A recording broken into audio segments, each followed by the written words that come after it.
Normally, you get a project, you do a project. You don't know where it goes. You don't know who else is using it.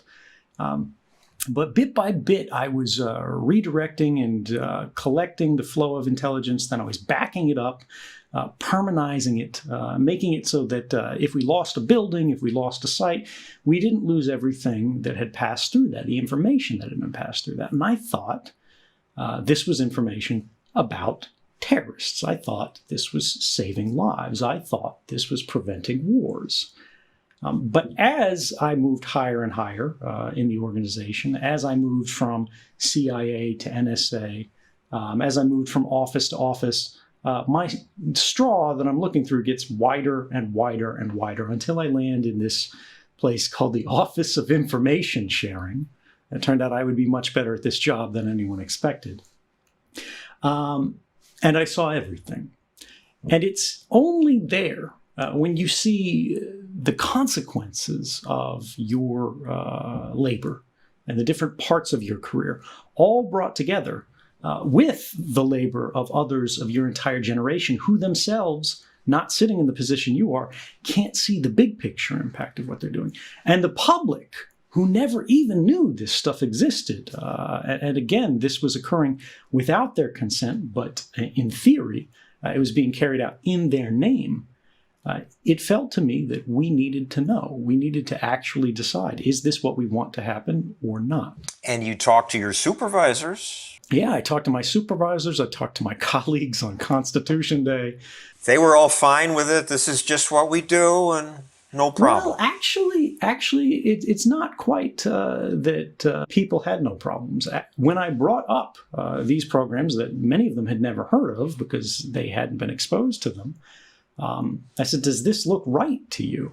When I show that we're collecting more internet communications in the United States at the NSA than we were in Russia, right? Meaning we are ingesting more Americans' communication than we are ingesting Chinese people's communications or Russians' communications or North Koreans' communications or whoever you're afraid of, right? The bulk of our collection was happening domestically and happening with the aid of other partners in what's called the Five Eyes network, the United States, the United Kingdom, Australia, New Zealand, and Canada.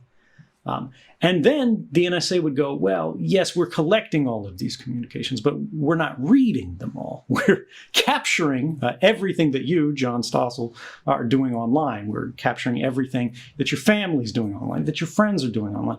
But we just pinky promise it's not being used for anything bad.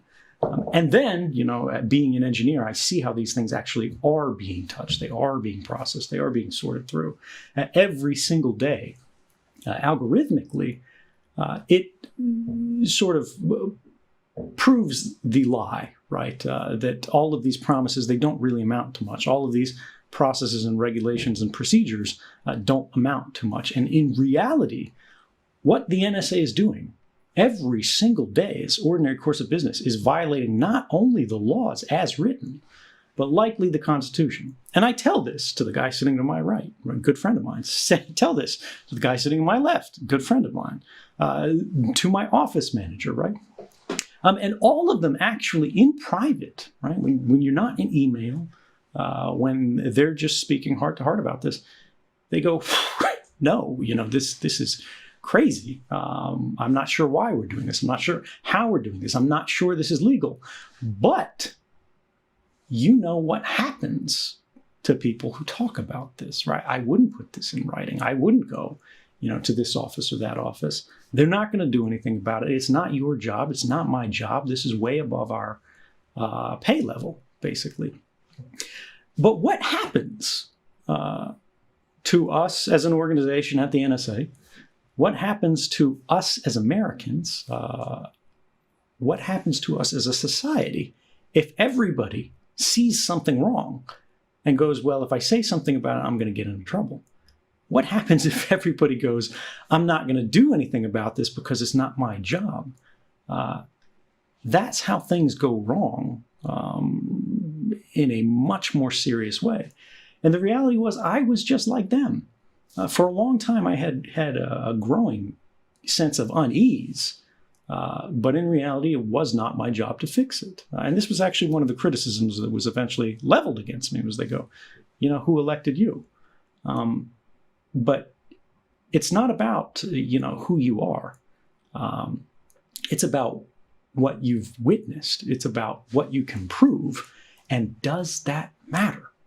And I think the last 7 years, when we've seen the courts review these programs and confirm that they were, in fact, unlawful, we've seen laws changed even by the legislature that was implicated in the wrongdoing in the first place. But at some point, you decided, I'm not going to keep my mouth shut. Yeah, I mean, it's exactly because of this. If I keep my mouth shut, the guy to my right, the guy to my left, we all think this is wrong, and we all keep our mouth shut. What does tomorrow look like? And the year after that, and the year after that?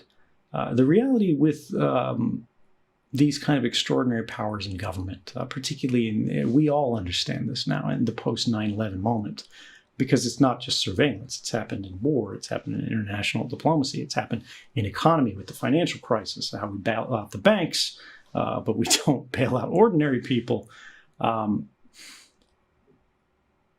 When the government writ large identifies a moment of crisis, they use that crisis for an exceptional demand for exceptional powers to which they normally wouldn't be entitled. This was the rise of the Patriot Act, right? This was how the Bush administration got involved in more or less wiretapping. This is how we got extrajudicial killings through drone strikes off the ground. This is how we got involved in torture. But it's always justified as, an exception to ordinary operations, something that's done for a narrow purpose in a narrow way, but then nobody objects to it. These all happen in secret, remember.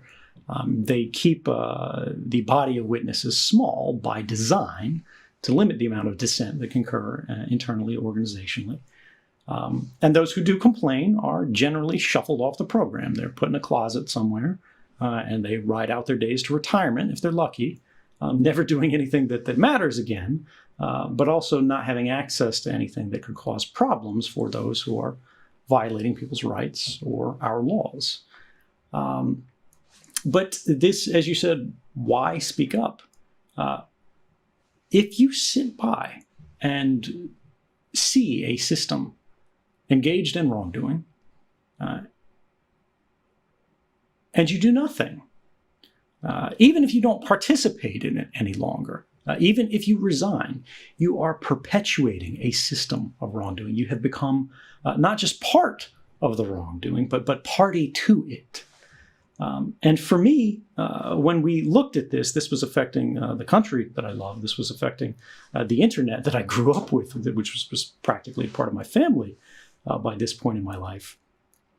And then you extrapolate from how we got involved in sort of this overreaching surveillance state to begin with, the national security state.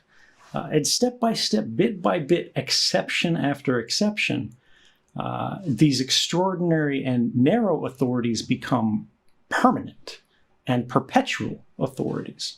And bit by bit, as the domain of government expands, the territory that is claimed to the people narrows. And this became such a concern to me that I was willing to risk a great deal to tell people about it and see if they agreed or if I was just crazy.